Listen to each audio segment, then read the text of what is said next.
The quality of our mental health is intertwined with our sense of connection to each other and the world around us. Humans are social creatures. We need community wherever we can find it, and being lonely makes us more likely to be mentally ill.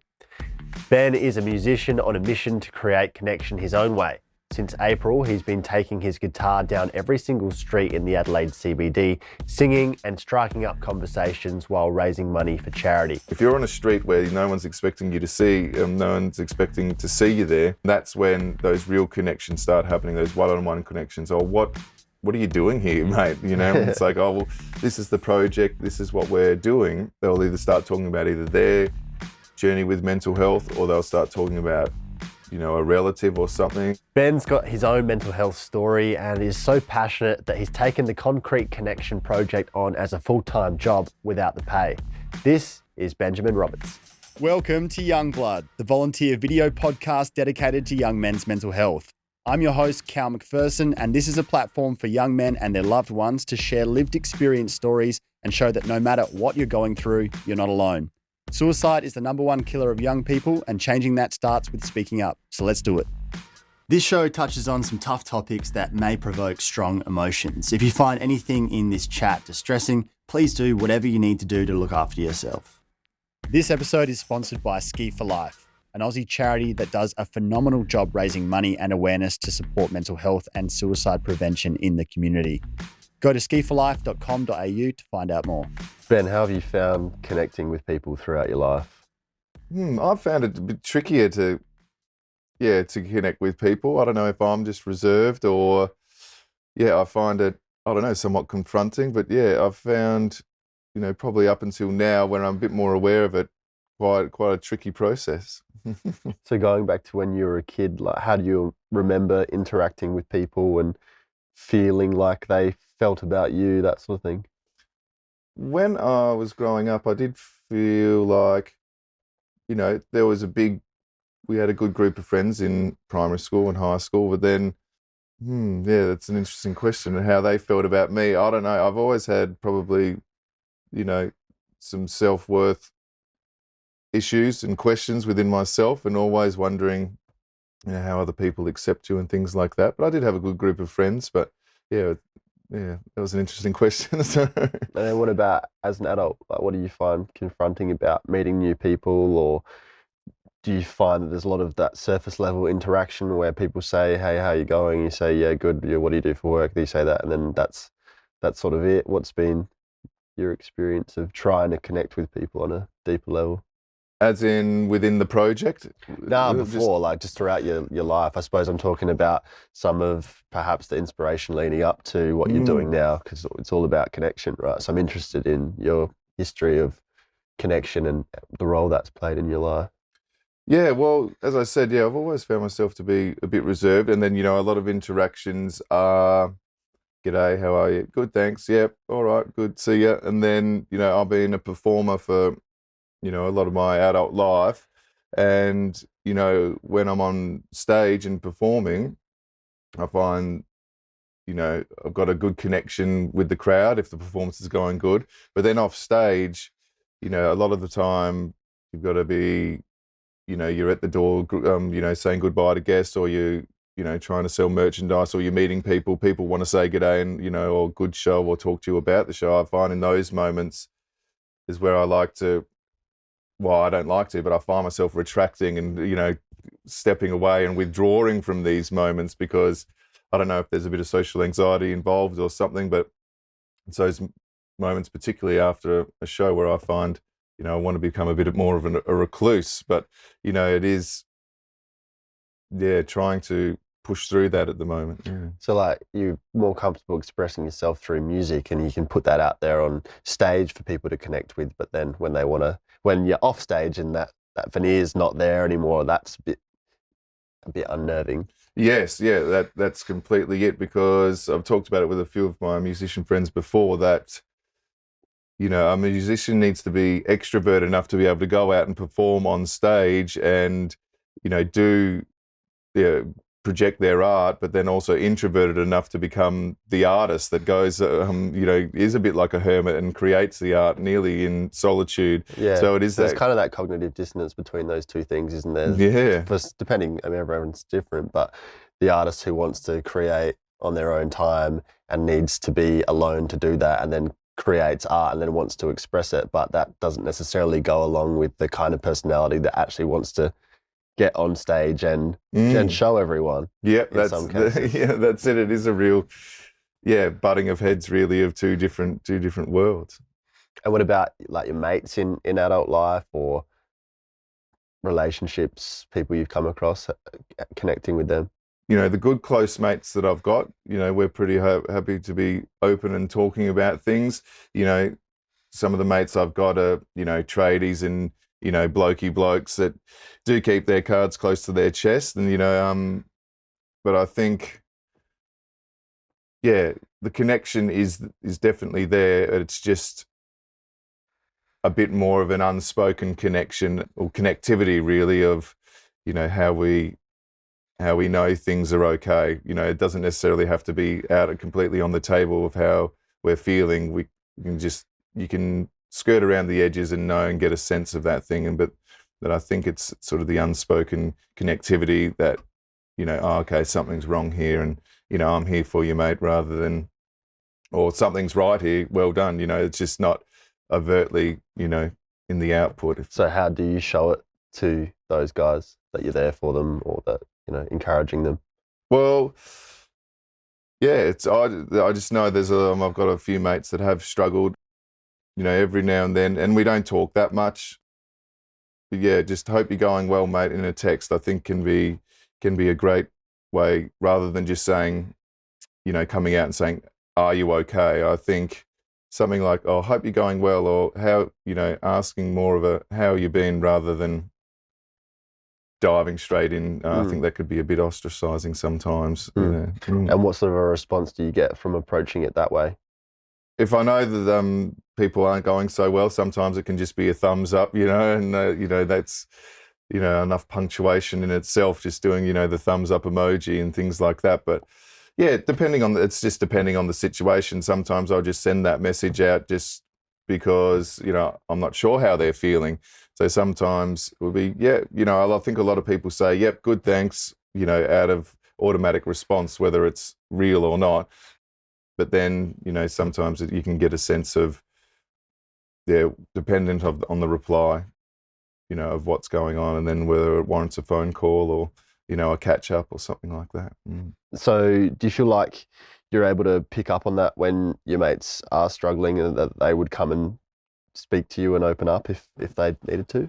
Well, I think, there's a lot of stigma around, mental health and speaking and talking, and I think people are talking more.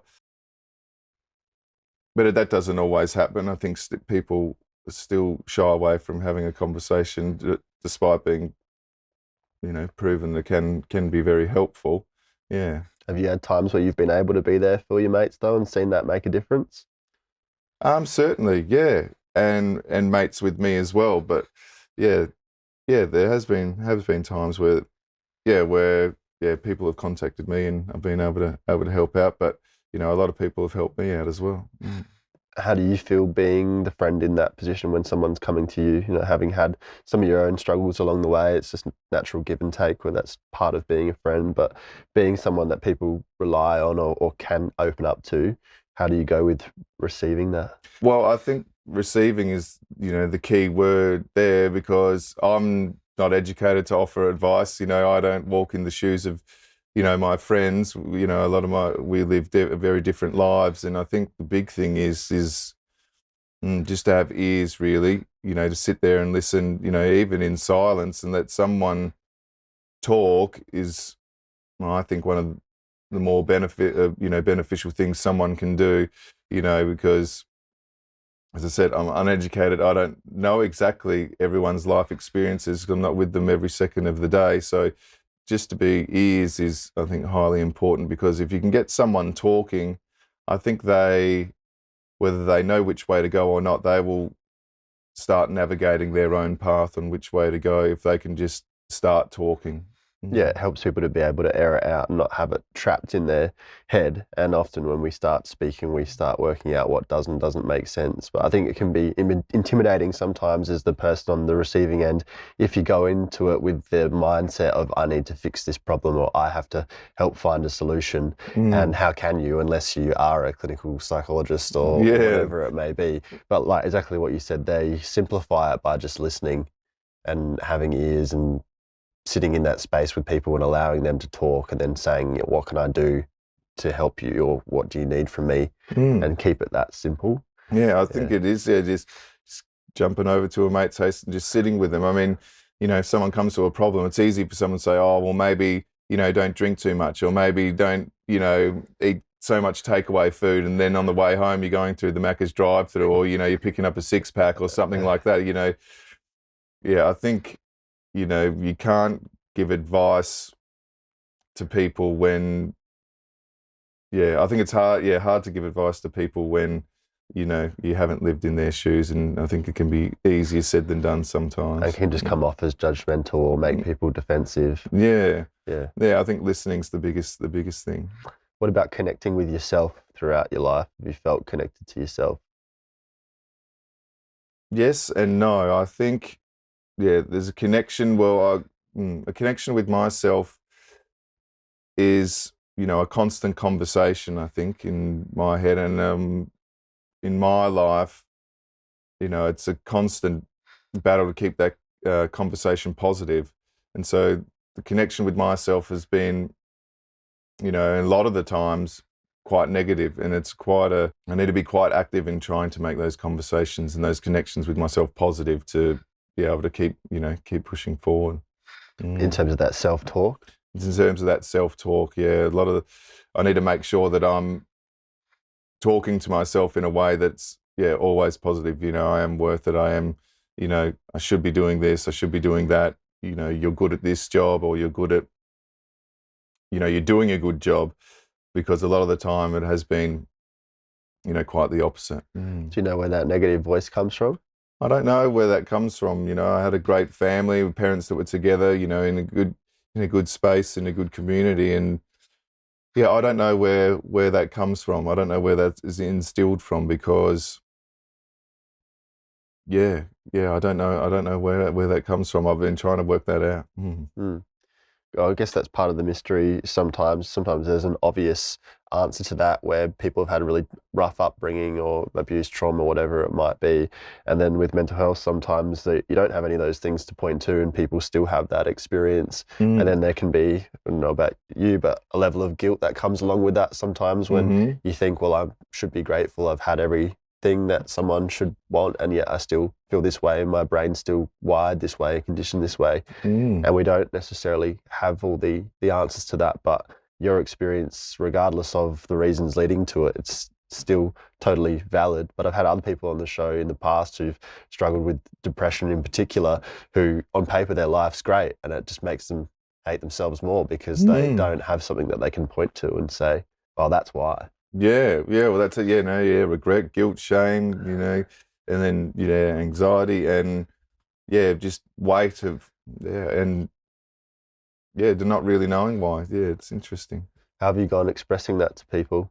Is that something you always hid? Probably up until a bit more recently. I think it was, growing older, and I think I'm a bit more self-aware now. And then, talking about it with particular people, it's like, today's, I'm not having a good day. So let's make a few changes to be able to sort of accommodate that. And what did it take for you to actually start letting people in and start talking about it? I think because it gets to a point where it becomes less manageable without acknowledging it. And I think things can get, I wouldn't say, heated, but things can become uncomfortable if, obviously something's visibly or emotionally wrong with either myself or another person. And then it's something needs to, I think, becoming self-aware that you need to be able to say something, because then other people can be more accommodating to the situation, and then maybe you can take yourself out of other situations so it doesn't escalate, I guess. And were you seeing it impact other people in your life that you care about as well? Oh, yeah. I think, a lot of things, can impact people that are around you. And so, that's why it's I think very important to become self-aware, to be able to withdraw, reassess, and recalibrate in those situations. When have you felt most disconnected? Like, I've got a very active mind, I'm being, pretty highly creative.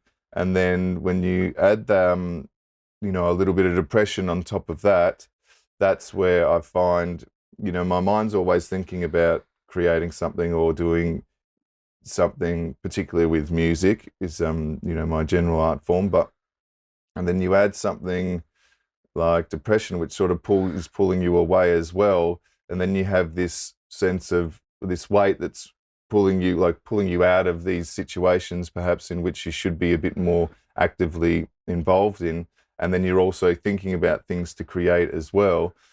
Then you're nearly at you're like at a 98% disconnection level from those spots where you should be fully immersed in, particularly, with children and things like that. And do you have a bit of a natural inclination to shut down in those sort of scenarios when you're getting overwhelmed?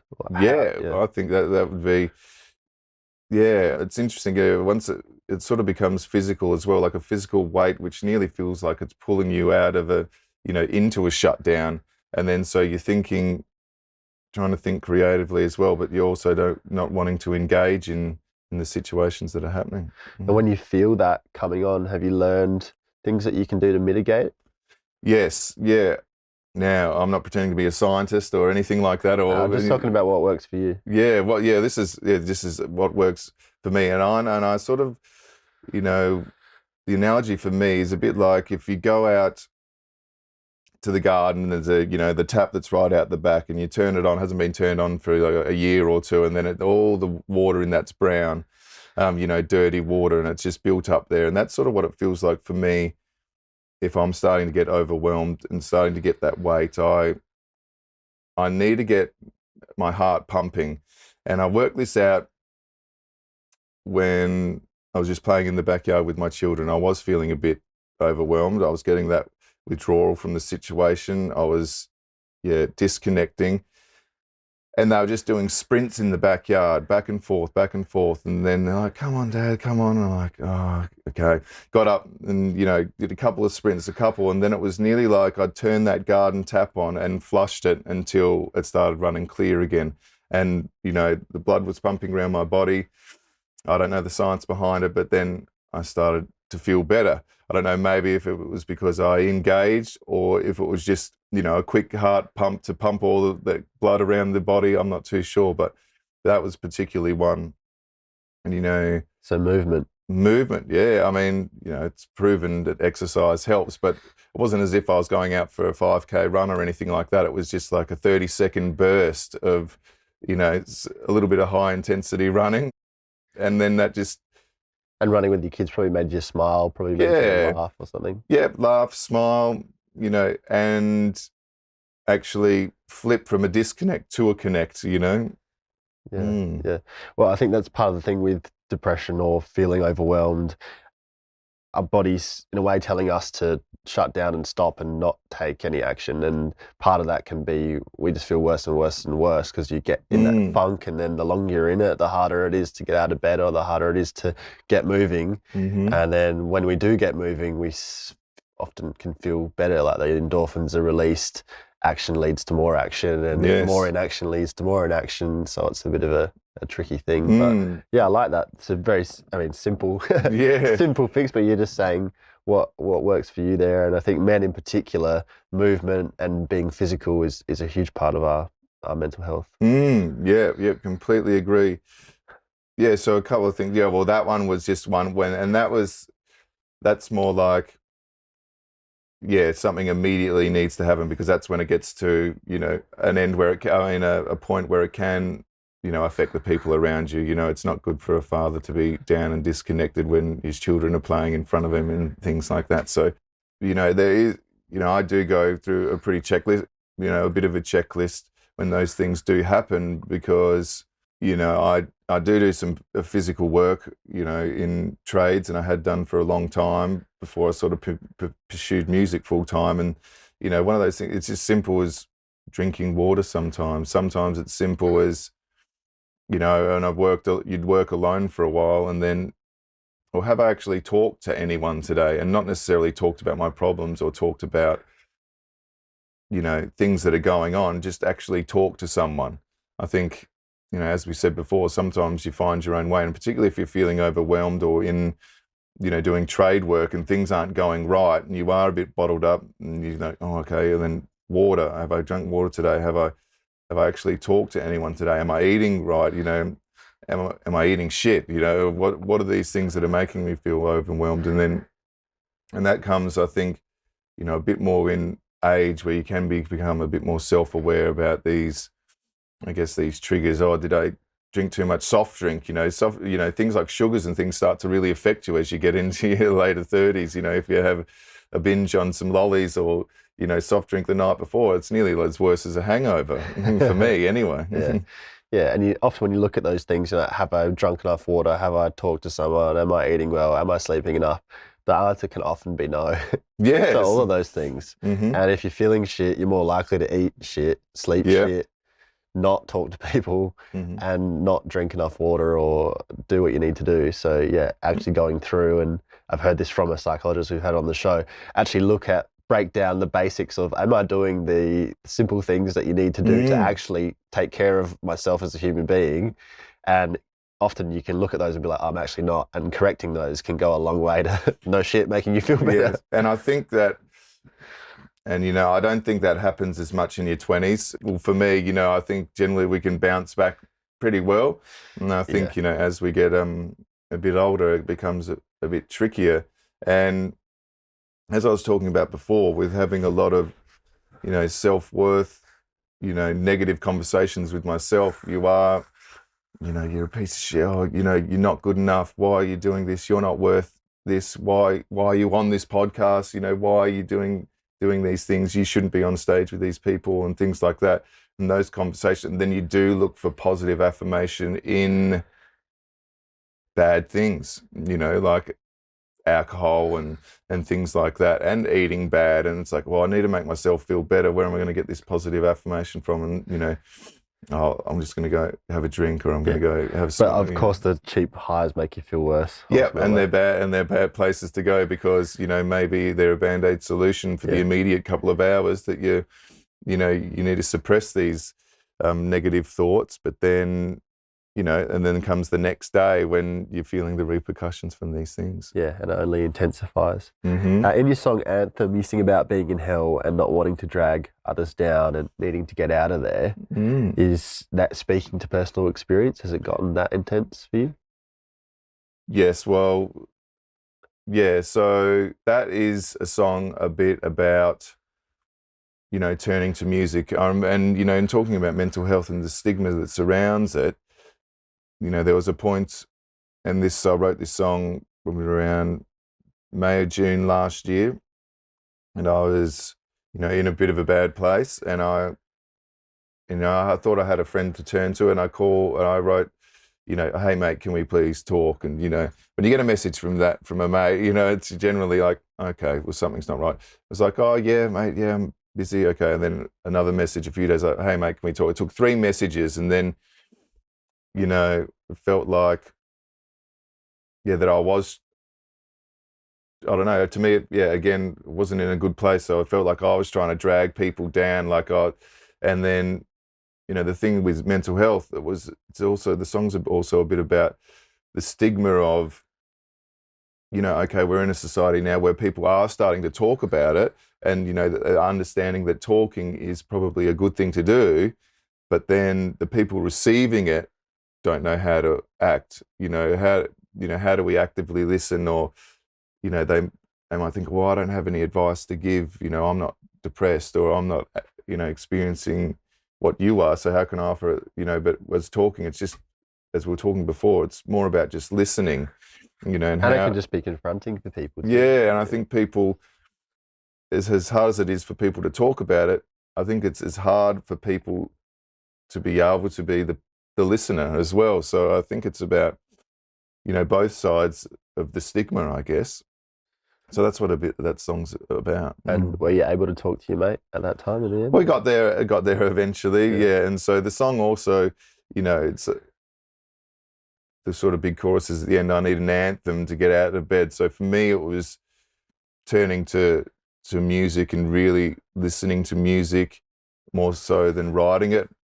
Yeah, it really, really helped me through that time. So yeah, through not being able to talk with this particular mate and writing this song and listening to a lot of music at the time. And that was also the time where I sort of started going for some therapy as well.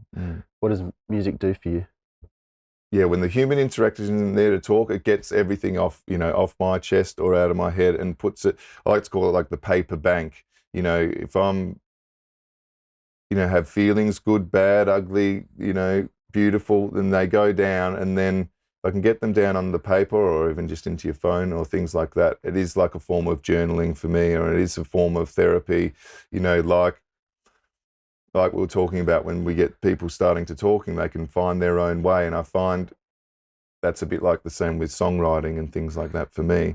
And I know that's not easy for people to understand sometimes because not everyone's a complete creative person. But yeah, even just in the form of a journal or a poem or lyrics or songs, I think is very beneficial to be able to get, things off your chest.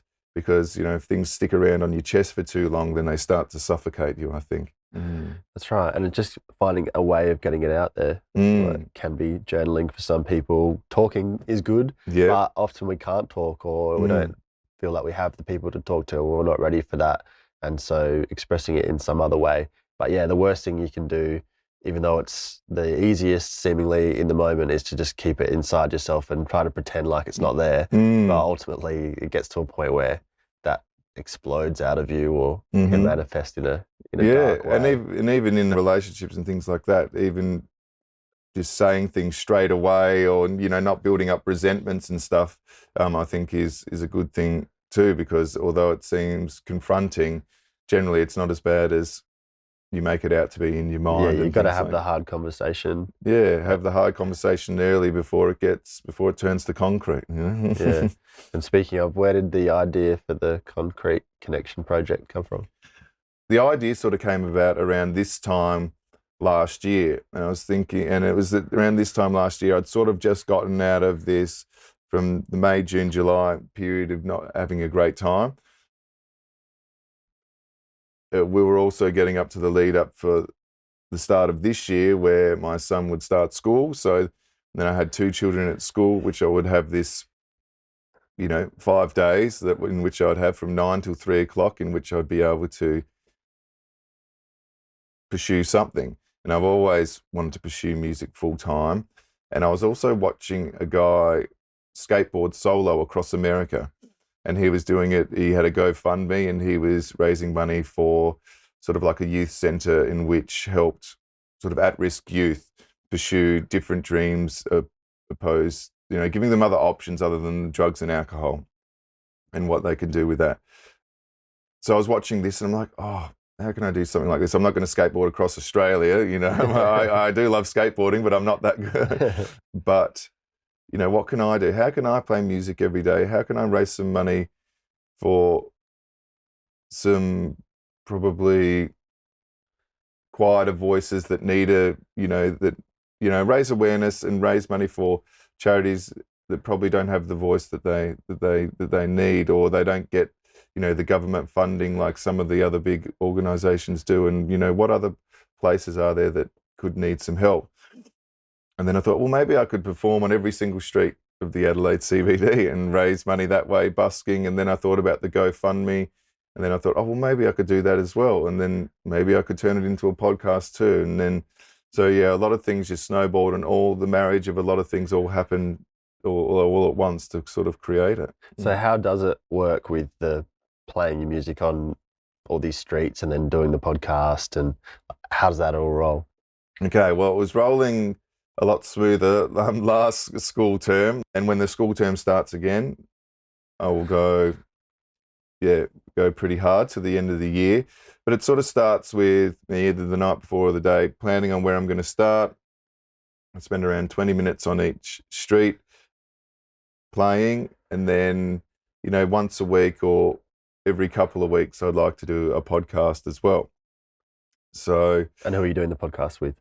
well, it started out mainly just musician mates because, that's all I could pull from at the start. But slowly doors are starting to open. I've interviewed, a retired mental health professor and the CEO of Workplace Wellbeing SA, and yeah, just slowly opening the doors to other people, because I feel like, it's easy for, musicians or artists to say, oh, just make art or just create stuff that, that'll stop you being depressed, or that'll stop, that fixes everything. And so it's just interesting to find out from different avenues. And I want to get the views from everyone in the community as well. So slowly starting to open those doors to other little industries, which is good.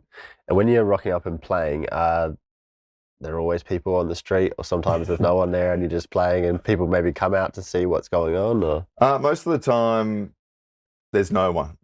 So because you're playing on streets that sometimes they're residential, sometimes they're just an alleyway with one roller door down the end. There's lots of stuff there's lots of little places that don't have lots of people on them. But if you're playing on a busy street, sometimes you sort of get lost in the aesthetics of the city, or, oh, there's a busker there, people walk past. But if you're on a street where no one's expecting you to see, no one's expecting to see you there, that's when those real connections start happening, those one-on-one connections. Oh, what are you doing here, mate? It's like, oh, well, this is the project, this is what we're doing.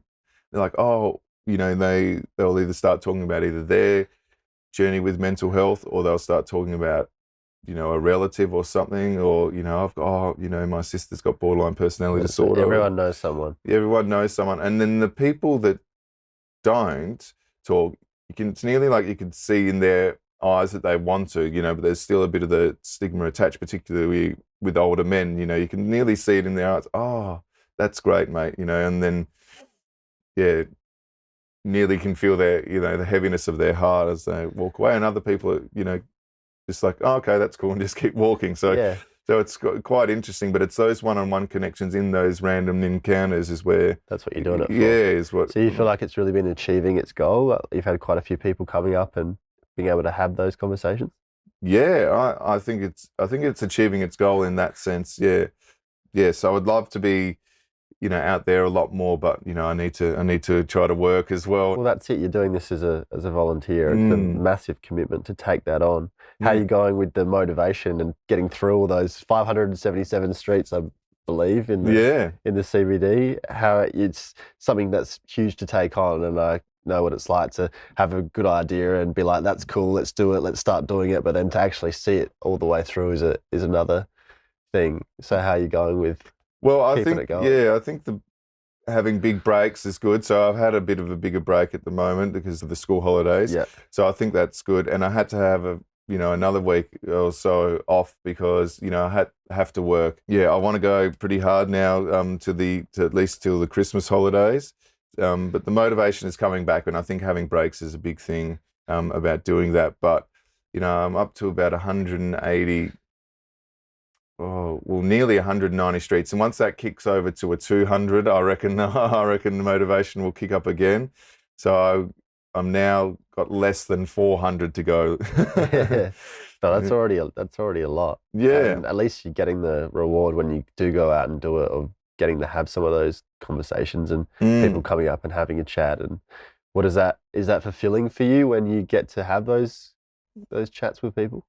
Yeah, it is. And as I said, talking about, being able to connect with people, I think connecting, and I think it's making me better at connecting, better at listening, better at asking questions, better at getting questions asked of me, and being able to connect with those people. I think it's good practice for me to be able to connect with strangers, then to be able to connect with the people that are close to me. Well, like you were saying at the start as well, where after you finish playing your show, you can feel a bit intimidated talking to people coming up to you afterwards. So doing this 577 times where you play and then people come up and talk to you is probably a good way of improving that as well. Yeah, and I reckon it's made me more brave Yeah, I think it's very brave to just. Mm. There must be times where you're like, I don't really want to start playing my guitar on this street right Yeah. now. And it's those times where it becomes, I wouldn't say selfish, but it's like, well, I'm out here doing all these streets, and a bit of that negative talk, but more as a motivator now. It's like, well, if you're playing you've played on 180 streets, so you need to, you should be better than you are. You need to actually put some effort in, because this is good practice time. This is how you're going to get your 10,000 hours of your craft as well. So that's when, a little bit of selfishness takes over. It's like, oh, well, there's no one on this street. I might wake up someone here because this is someone's house right here, but I'm just going to do it anyway. And a lot of that braveness comes from, there's a man named Alan Haberfield, and he's in his 60s, and he runs a couple of ukulele clubs in the Adelaide Hills. And he comes down with me, and he will come and join me out on the streets, and he just pulls up anywhere, pretty, right on people's doorsteps or out the front of businesses and things, and just starts playing. And at the start, I wasn't that brave or brazen to do that. And then, it's when you do just start, and when you do just start doing things to actively achieve something, is when good things happen. And, sometimes people come out and they'll give a donation, or they'll talk to you, or they'll grab a flyer, and then the next thing you know, on the GoFundMe, it's received a donation. And even on those moments where I've been by myself and I just start, yes, it's just, sometimes it's when the most important connections have happened, or the most important donations have been received. Then in the times where you think, what am I doing this for? Yeah. It's a very human thing you're doing. And I think nice to break up people's lives as well. Like if they find you randomly playing on the street outside the house, depending on what time of day it is. But I'm assuming you're not doing it at 4 a.m. No. For people to come out and go, oh, that's a bit different. Like, why is this guy here? And then have a chat to you, and that's going to be something that makes their day, or they remember that for the whole week or the year or whatever, or sparks a conversation with someone else, because we're so used to going about our lives and doing the same routine, and maybe being in a funk ourselves, and something like seeing you being out there playing just because you want people to be able to connect more could be something that shakes people out of that. So I think it's really cool in that regard. Oh, thanks. And it was also, the music business right now is, it's like if you don't have a social media presence, or you don't have X amount of plays on Spotify, you don't have all followers, X amount of subscribers on YouTube, you can't get these many people to pre-save your single. The music industry for me right now is at a place where I don't necessarily want to follow suit of what's happening. I see all my friends and everyone, every single thing now on all the social media are sponsored links, or pre-save this, do this. It's like begging people to do it. I just wanted to play music, so this is a way for me just to be able to play music every day, and sort of not buy into that as much. I don't know. And I think you've got to be yourself as an artist as well. That's what we appreciate about artists, and what makes artists special is they just do their own thing, and understand it in a way, the pressure to fit in and conform with whatever the mold is of, okay, well, here's the path to success. If you actually want to make a living out of this, it's all about marketing, and you've got to pitch it this way and that way, but then that's going to take away from the creativity and the authenticity of what you know to be your actual artistic self. And you don't want to spend all your creative energy on trying to package yourself in a way that feels unnatural and kind of takes away from the love of why you do it all in the first place. Yeah, because I don't necessarily love all doing it. There's a really good clip of Amy Shark talking about it. And it's like, hey guys, as fans, you don't really have to do much apart from, follow Instagram, follow Facebook, follow TikTok, follow Snapchat, follow on YouTube. And then all you have to do is pre-save the new song, and then you have to buy the merch, and then you have to buy the tour-specific merch, and then the tour tickets, and then you need to, comment on every single post of mine. You need to do all this, and then when does an artist actually get to be an artist, when they've got to do all this stuff? And then, people generally don't touch you unless you've got all those things as well. And I guess part of the beauty of music for me is that it doesn't actually demand anything of the listener necessarily. It doesn't ask for anything, or it shouldn't, I think, in its purest form, other than for people to listen and to form whatever connection they need to form with the music. Like that's what it's about, and sort of having a culture where it's you have to tick all these boxes to be a real fan, otherwise you don't really love me. And it's less about just the person creating the music and the person listening to the music. It seems like that's what you think it should be about, is it's just it in its raw form. What have been like the standout moments from your project so far? There's been a few. Yeah, so a few of the days we've been out, I've done like an open invite for people to come down and join me. And, I've done a lot of work with the ukulele groups of South Australia. And so, some days we've had 10 to 15 people wandering around the streets, doing them with me. Cool. So they've been great days. The standout moments are the one-on-one interactions for me, because they're so unexpected, and I think they're so unique, and I think they're so pure, and they definitely been great. Is there one in particular that really sticks in your mind? Yeah. Well, there was one. Oh, it was on Regent Street North. I'm actually in the southeast section of the city now, so not too far from here, but just on the other side of Wakefield Street. There's this little path, and I was setting up, and because I like to do live recordings as well, of songs, as well as the podcast. But I was setting up there, and it's this lady, she would have been in her late 60s, I think, walking along, not looking, very happy, and just said, "Oh, well, what are you doing here?" And I talked to her about it. And I gave her a flyer and said, "Oh, I'm setting up and playing some music." And she looked, quite down. And I said, "Oh, what are you up to today?" Or what are you up to? And it's like, "Oh, I'm just out for a walk." And I think she permanently has to look after her husband. I think he's quite sick and quite ill and can't get out of bed and things like that. She looked quite down. She's like, "Oh, sorry, don't have any money to donate." I'm like, "Oh, that's okay." And then, we just sort of sat there and talked for a fair while. And her name was Roz. And then after a while, she said, "Oh, you're doing very important work." And she said, "Oh, I went and got you some money for the project, and then, made a donation." And the donation was nearly insignificant to the time that we, spent talking about it, because you could tell she wasn't in a great place in her life. And I think it had really helped, sitting down and chatting with someone about it, because it seemed like the day in, day out, now her life was just caring for someone else, and maybe not anyone caring about her. That's what it's all about. What's it done for your perspective? Because I know that's why I like doing this show, is because I get to have all these conversations, and it snaps me out of my own little bubble of my own little problems. Being able to hear about other people's experiences. Have you found that perspective-wise? Yeah, and sometimes, you do get swept up in it all, because, oh, I've only got this, going back to the social media and thing, and how it's sort of, not a good way to think. It's like, oh, I've only got 100 likes on Instagram.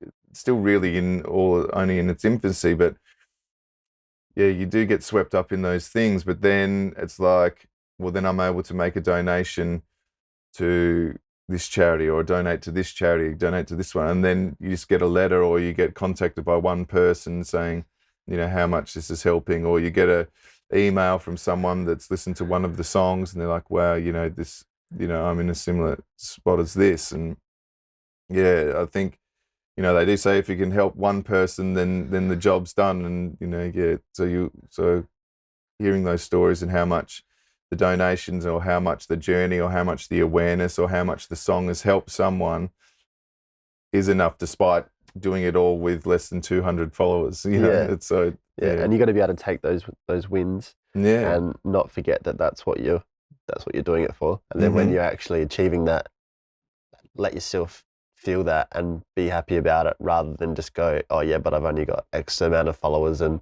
no one's really taking notice of this," and seeing it that way. And you're actually doing what you set out to do.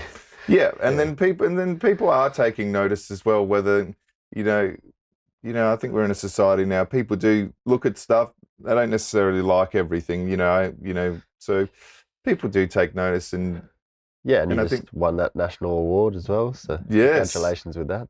thank that was you. cool. Yeah, that was the Mental Health Foundation of Australia's Mental Health Volunteer of the Year Yeah, award. so that's a big win. Yeah. Yeah, well, it's I've won a handful of awards before, for music, but there've been awards where they're like People's Choice Awards. So you get nominated for something, but then you've nearly got to rally To get votes. to vote. I don't know. I find that a bit of a weird, odd system. It's nearly like you got to then You run a don't- political campaign to actually get the votes. You don't for like the asking award. people for their love and affection. Yeah. And so this one felt really nice because someone had nominated me, and then that went to obviously the panel or to the foundation, and then they chose me to win the award. So it's great to be recognised, especially nationally. I've never had a national award before, so Yeah, that's huge. yeah. And it seems like you're getting recognition all over the place from people on the street level as well, and that's what you set out to do. So I think you got to pat yourself on the back and let that continue to fuel the fire to get through those other 400 streets or so that are ahead. And you might not be all that comfortable marketing yourself, but where can people follow you and find out more about this? Yeah, well, you can look for Ruefulben at RUEFULBEN, and that's on primarily just Facebook and Instagram, and also on YouTube. And then or if you just Google Benjamin Roberts or Ruefulben and the Concrete Connection Project, you should find everything there to get to the GoFundMe, and the GoFundMe's linked on all the socials. And what about your artist name on Spotify? I do have music under B.S. Roberts, and I do have music under Ruefulben as well. Cool, great. Well, thanks, Ben, for everything that you're doing with that project. I think it's super creative and a lot of ingenuity there, and it's obviously doing a lot of good. And it's cool to know that there's just a bloke out there playing on the streets for whoever will listen, just to have a chat to them, just to try to inspire a greater sense of connection. I think it's something we really need in our world today, and credit to you for being out there making that happen one street at a time, mate. Yeah, that's it. One street at a time. That's it for this episode. If you like what we're all about, support us by following Young Blood Men's Mental Health on Instagram and Young Blood Mental Health on TikTok. Every podcast episode is recorded in professional quality video, and they're all up on our Young Blood Men's Mental Health YouTube channel. So please show some love and subscribe. You can find everything there is to know about the podcast at youngbloodmensmentalhealth.com. And most importantly, please share these stories with anyone in your life who needs to know they're not alone. We're all in this together. Catch you next time.